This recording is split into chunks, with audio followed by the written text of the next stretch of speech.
एक समय की बात है, महात्मा बुद्ध बिहार के पास एक राज्य में भ्रमण पर जा रहे थे। तभी वहाँ के एक गांव में वह रात गुजरने के लिए रुक गए और फिर वहाँ के लोग खूंखार डाकू अंगुलीमाल के बारे में बात करने लगते हैं। तभी महात्मा जी ने उन आदमियों को बुलाकर पूछा कि भाई आप लोग किसकी बात कर रहे हो। तब आदमियों ने बताया कि महात्मा जी हम डाकू अंगुलीमाल के बारे में बात कर रहे हैं। तब महात्मा जी ने पूछा अंगुलीमाल कौन है ये। तब उत्तर में उन आदमियों ने कहा महात्मा जी वह बहुत ही खूंखार डाकू है जिसने अपनी दहशत से लोगों को परेशान कर रखा है। वह डाकू उसके इलाके में जाने वाले राहगीरों को लूटता है और यहीं पर उसका खूंखारपन खत्म नहीं होता। वह लोगों के उंगलियों को काट लेता है और फिर उनकी माला बनाकर अपने गले में पहनता है। तब महात्मा जी ने बड़ी शालीनता से पूछा कि अंगुलीमाल डाकू मिलता कहाँ है। तब उन लोगों ने जवाब दिया कि वो यहाँ से कुछ दूरी पर चलकर एक घनघोर जंगल है, वही उस अंगुलीमाल डाकू का बसेरा है। तब महात्मा जी ने कहा ठीक है और अपने शिष्यों को बोला कि तुम सब अब विश्राम करो, कल सुबह होते ही हमें जल्दी निकलना है। सुबह हुई और महात्मा जी ने अपने शिष्यों को कहा कि चलो शिष्यों अब हमें उस जंगल की ओर प्रस्थान करना है। तब सभी शिष्य डर गए और बोले जंगल की तरफ, लेकिन गुरुजी वहाँ तो डाकू अंगुलीमाल का वास है, अगर हम वहाँ जाएंगे तो वह हमें मार डालेगा और हमारी अंगुलियाँ काटकर उनकी माला बनाकर धारण करेगा। तब महात्मा जी बोले कि शिष्यों कभी भी किसी परिस्थिति में डरना नहीं चाहिए, लेकिन कोई बात नहीं, अगर तुम लोग नहीं जाना चाहते तो कोई बात नहीं, मैं तुमको वहाँ जाने के लिए बाध्य नहीं करूँगा, जैसी तुम्हारी इच्छा। महात्मा जी जंगल की तरफ प्रस्थान करने के लिए जो ही प्रस्तुत हुए, गांव के लोगों और शिष्यों ने उन्हें बहुत रोका, लेकिन वह नहीं माने और जंगल की ओर चल पड़े। और फिर अंततः वह जंगल पहुंच गए जहां की अंगुलीमाल रहता था। जब उस डाकू की नजर महात्मा जी पर पड़ी तब वो महात्मा जी को बड़े आश्चर्यजनक तरीके से देखने लगा और सोचने लगा कि इस जंगल में आदमी साथ मिलकर भी नहीं आते और ये यहाँ अकेला चला आया। तब उसने महात्मा जी से पूछा कि कौन हो तुम। महात्मा जी ने कहा मैं एक राहगीर हूँ। अंगुलीमाल ने कहा भाई तुम यहाँ अकेले आ गए हो, तुम्हें पता नहीं मैं कौन हूँ। तब महात्मा जी ने जवाब दिया कि हाँ तुम भी मेरे ही तरह एक इंसान हो। तब अंगुलीमाल ने कहा कि लगता है तुम इस जगह नए आए हो, तुम्हें शायद मेरा नाम नहीं पता। उसने बड़ी शालीनता से कहा। महात्मा जी ने कहा मुझे तुम्हारे बारे में गांव वालों ने बताया था। तब अंगुलीमाल ने कहा फिर भी तुम यहाँ चले आए, तुम्हें मुझसे डर नहीं लग रहा क्या। तब महात्मा जी ने कहा कि डर कैसा, मुझे तुमसे क्यों डर लगेगा।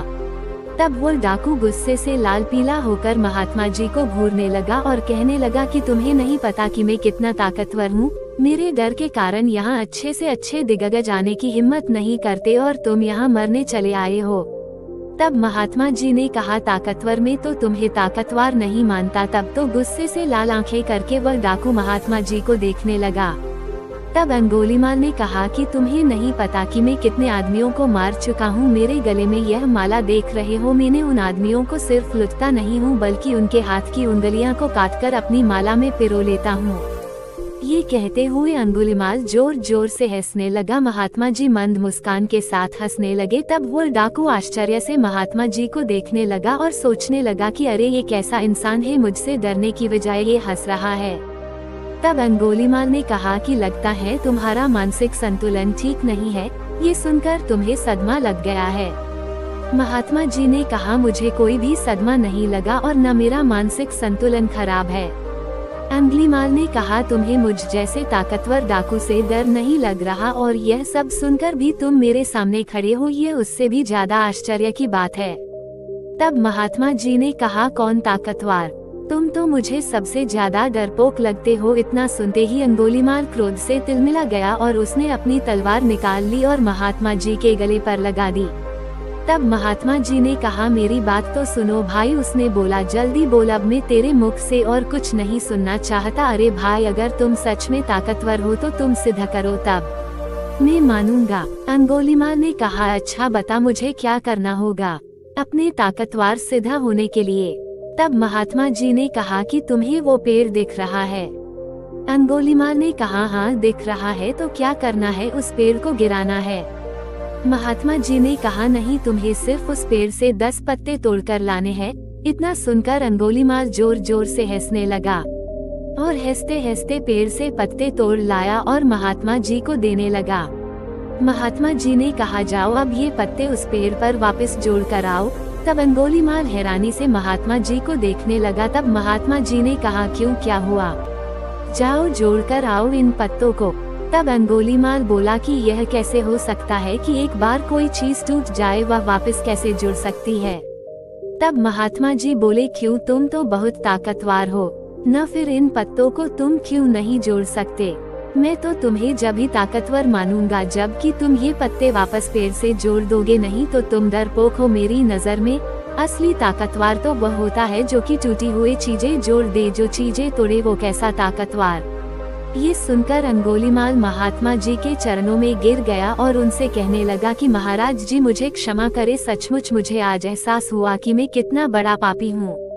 मैंने कितने निर्दोष लोगों का खून बहाया और उन्हें लुटा। महात्मा जी बोले कि तुम्हें अपने पापों का एहसास हुआ, ये बहुत बड़ी बात है। अगर तुम्हें सचमुच अपने किए पर पछतावा है तो आज से सच्चाई और अच्छे राह पर चलो, दीनों की मदद करो और अपनी ताकत का इस्तेमाल जरूरतमंदों की रक्षा में करो। तब से अंगुलीमाल अच्छे रास्ते पर चलने लगा और सबकी मदद करने लगा। इस कहानी में हमने देखा कि खूंखार डाकू और महात्मा बुद्ध की आत्मविश्वास भरी मुकाबले के बीच एक अंतर था। जबकि डाकू आत्मविश्वास की कमी के कारण हार गया, महात्मा बुद्ध ने अपनी आत्मशक्ति को पहचाना और सच्चे आत्मविश्वास की प्राप्ति की। हमें ये याद रखना चाहिए कि जीवन की हर मुश्किल से लड़ने के लिए आत्मविश्वास हमारी महत्वपूर्ण उपकरण होती है। हमारी जीत या हार आत्मविश्वास पर निर्भर करती है, और जब हम सही तरीके से आत्मविश्वास को समझते हैं और उसे विकसित करते हैं तो हम सचमुच अपारतंत्री हो सकते हैं। तो अगर आपको ये पोस्ट अच्छा लगा हो तो अपने परिवार और दोस्तों के साथ जरूर शेयर करें।